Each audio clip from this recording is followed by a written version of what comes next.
Yang ni mother. Tak ni kasih kat lah. Yang ni baru mother. What do you think? What do you think mother?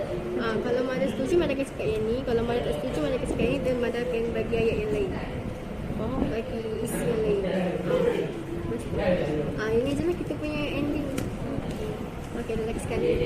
These are steps that you have to take in order if you want to have a proper English discussion.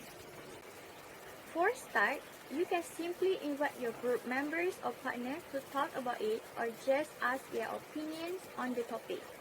For example, so what do you think about this topic? Next, idea. You can do this easily by following this formula. After stating the opinion, it's always a good idea to justify it. Let's talk about. Yes, let's talk about this. Okay, and then you have to choose the superlative one. Okay, alright. So boleh here, and then justify to using your reason. Okay.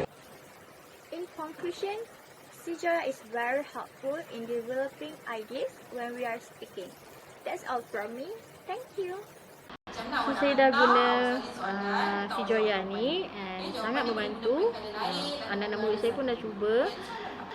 Sangat membantu diorang dalam memperbaiki bila diorang bertutur bahasa Inggeris.